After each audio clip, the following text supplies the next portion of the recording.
జిల్లా కొండగట్టు అంజన్న సన్నిధిలో ప్రభుత్వ విప్ ఆది శ్రీనివాస్ ప్రత్యేక పూజలు నిర్వహించారు. తన అనుచరులతో కలిసి ఆలయాన్ని సందర్శించిన ఆయనకు ఆలయ అర్చకులు అధికారులు ఘన స్వాగతం పలికారు. దర్శన అనంతరం స్వామివారి తీర్థ ప్రసాదాలు స్వీకరించి అనంతరం బేతాళుని దర్శించుకుని ప్రత్యేక పూజలు చేశారు. ఈ సందర్భంగా మీడియాతో మాట్లాడిన ఆది శ్రీనివాస్ రాష్ట్రంలోని ఆలయాల అభివృద్ధి కోసం రాష్ట్ర ప్రభుత్వం 2,000 కోట్ల రూపాయలు కేటాయించిందని తెలిపారు. త్వరలోని అభివృద్ధి పనులను ప్రారంభిస్తామని తెలిపారు. సనాతన ధర్మ పరిరక్షణతో పాటు దేవాలయాల అభివృద్ధికి ప్రభుత్వం ప్రత్యేక ప్రాధాన్యత ఇస్తున్నట్లు తెలిపారు. తెలంగాణలో ప్రభుత్వం ఎలాంటి ఆటంకాలు లేకుండా సంక్షేమం అభివృద్ధి కార్యక్రమాలు కొనసాగాలని కొండగట్టు అంజన్నను ప్రార్థించినట్లు తెలిపారు. బాసర నుంచి భద్రాచలం వరకు ప్రముఖ ఆలయాల అభివృద్ధిపై ప్రభుత్వం ప్రత్యేక దృష్టి సారించిందన్నారు. అలాగే స్థానిక ఎమ్మెల్యేల సూచనల మేరకు దేవాదాయ శాఖ మంత్రి కొండా సురేఖ ఆలయాల అభివృద్ధి కార్యక్రమాలను పర్యవేక్షిస్తున్నారని పేర్కొన్నారు. ఆధ్యాత్మిక గురువుల సలహాలు సూచనలతో ఆలయ అభివృద్ధి చేపడుతున్నామని తెలిపారు.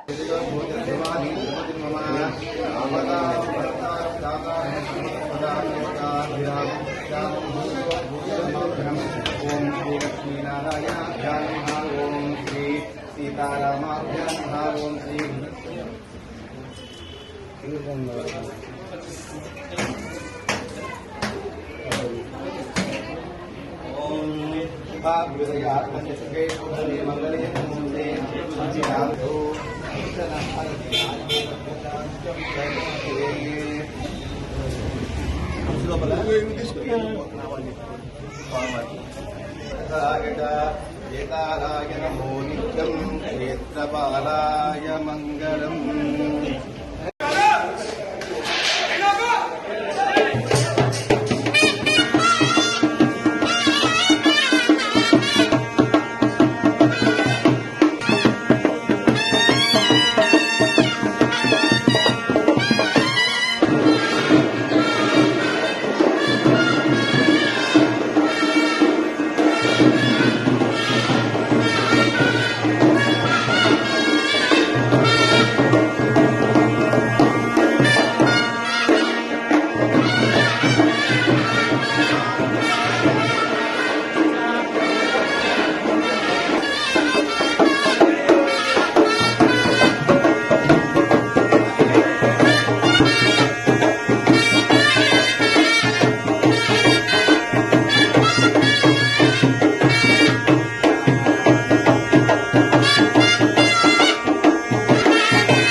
सर्वसंपदां लोकाभिरामं श्रीरामं भूयो भूयो नमाम्यहम्.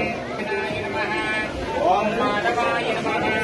ओम गोत्रोत्सवस्यानामधेयः आदि श्रीनिवास आदि गोविंदं नामधेयः लक्ष्मीबाई नामधेयस्य सपुत्रस्य आदि श्रीनिवास नामधेयस्य धर्मपत्नी वणजा नामधेयस्य सपुत्रस्य कार्तिक नामधेयस्य सह कुटुम्बस्य ज्ञानमहं दर्शये.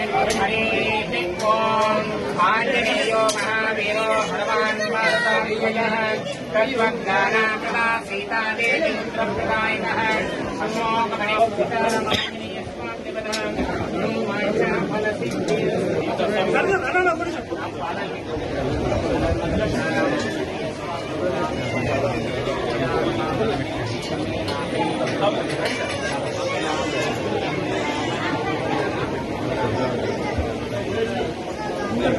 नमो वयं कामेश्वरो वै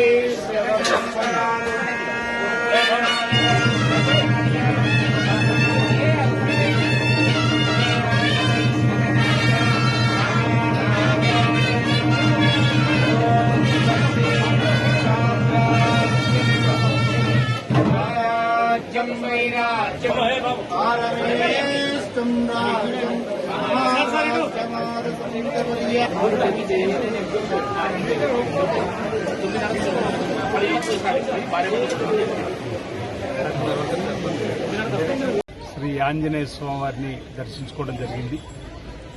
లోక కళ్యాణం జరగాలని తెలంగాణలో గౌరవ ముఖ్యమంత్రి శ్రీ రేవంత్ రెడ్డి గారి నాయకత్వంలో వచ్చినటువంటి ప్రభుత్వానికి ఎలాంటి ఆటంకాలు రాకుండా ఓవైపు సంక్షేమం మరోవైపు అభివృద్ధి నిరాటంగా కొనసాగాలని చెప్పని వేడుకుంటూ ఈ ప్రాంతంలో ఓవైపు దక్షిణ కాశీగా వెలిసినటువంటి రాజరాజస్వామి ఆలయం, మరోవైపు గోదావరి తీరాన శ్రీ లక్ష్మీనరసింహ స్వామి ఆలయం, ఇక్కడ కొండగట్టు దేవాలయం, అనేక మంది భక్తులు స్వామివారిని దర్శించుకొని ఆశీస్సులు పొందే క్రమంలో రాష్ట్ర ప్రభుత్వం కూడా సనాతన ధర్మాన్ని కాపాడడానికి గౌరవ ముఖ్యమంత్రి శ్రీ రేవంత్ రెడ్డి గారు ప్రత్యేక చొరవతోటి ఆయా జిల్లాలో ఉన్న శాసనసభ్యులు, ఆయా జిల్లాలో ఉన్న మంత్రుల యొక్క కోరిక మేరకు దేవాదాయ శాఖ మంత్రి సురేఖ గారు ప్రత్యేకమైనటువంటి దృష్టిని చేపట్టారు.